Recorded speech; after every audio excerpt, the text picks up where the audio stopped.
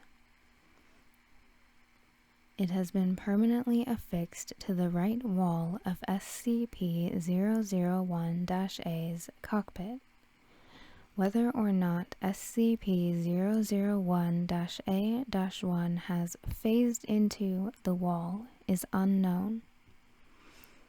SCP-001-A-2 denotes 57, so far, identical humanoid entities of indeterminate gender, intelligence, and identity.